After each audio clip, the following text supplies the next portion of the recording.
Wakil Perdana Menteri Cina He Feng disebut memegang peran kunci dalam perang dagang dengan Amerika Serikat.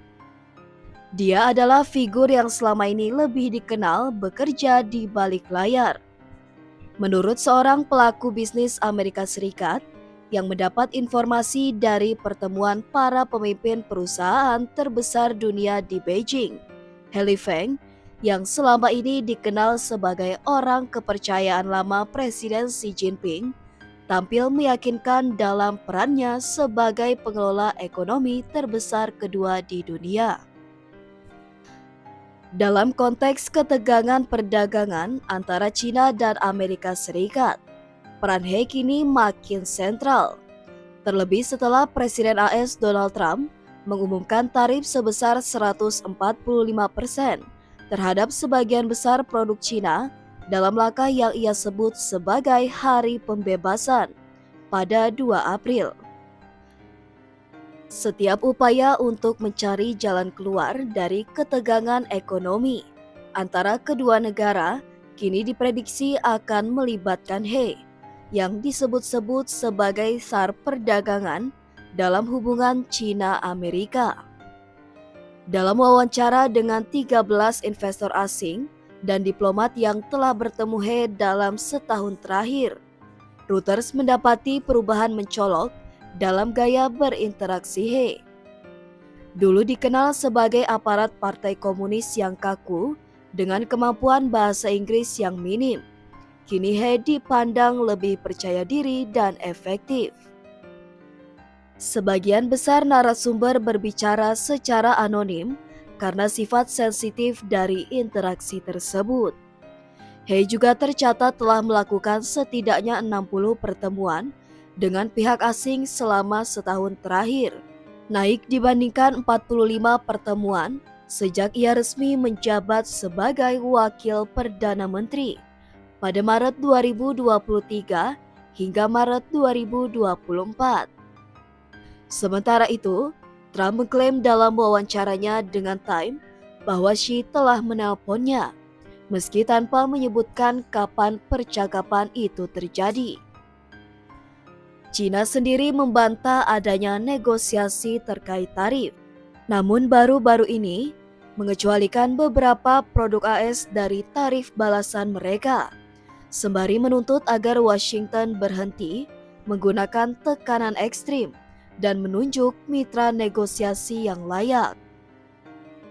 Jika negosiasi mendetail dimulai, Li Chenggang, negosiator perdagangan baru China, akan menangani proses sehari-hari. Namun, He tetap menjadi pengawas utama, terutama dalam usaha AS untuk mengurangi defisit perdagangan barang yang hampir mencapai 300 miliar US dollar AS dengan Beijing. Meskipun kini lebih fasih berinteraksi dengan eksekutif barat, beberapa pelaku bisnis menilai He bukanlah inovator kebijakan. Ia tetap membela strategi pertumbuhan berbasis ekspor China dalam berbagai pertemuan dengan pihak asing. Sebagai bagian dari upaya diplomasi ekonomi, He juga menjadi ujung tombak hubungan China dengan pasar maju, seperti Jepang dan Uni Eropa.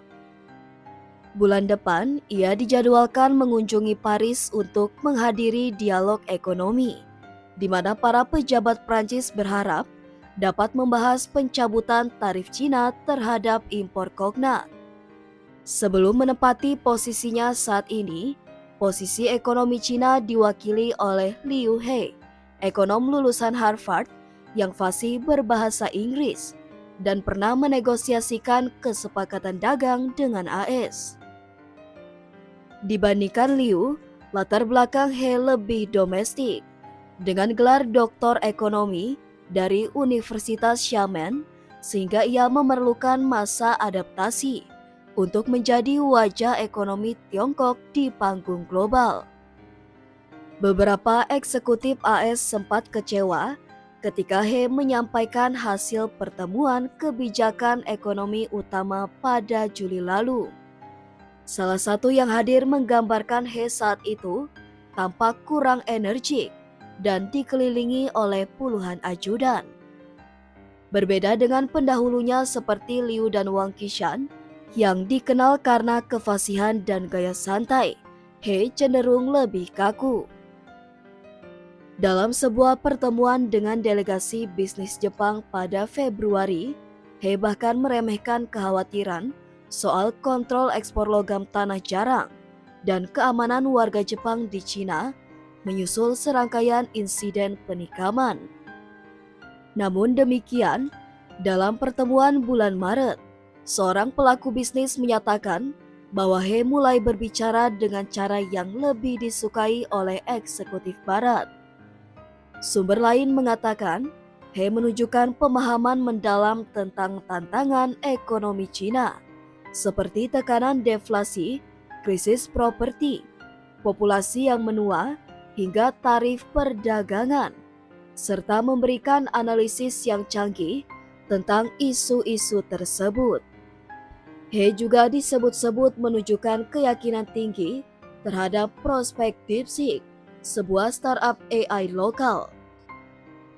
He Lifeng memulai karirnya di birokrasi lokal di Provinsi Fujian, tempat Xi Jinping membangun basis kekuasaannya di tahun 1990-an. Kedekatan keduanya bermula dari sana. Bahkan He menghadiri pernikahan Xi menurut laporan sebelumnya dari Reuters. Pada 2009, He dipindahkan ke Tianjin, di mana ia mendapatkan julukan He si Penghancur karena proyek pembaruan kota dan infrastruktur masif yang memberi Tianjin wajah baru, namun juga menjerumuskan kota itu ke dalam utang besar. Alfred Wu, pakar Cina dari National University of Singapore yang pernah bertemu He saat bekerja sebagai jurnalis di Fujian, menggambarkan He sebagai birokrat lokal tipikal dan anak didik Xi Jinping yang sangat khas.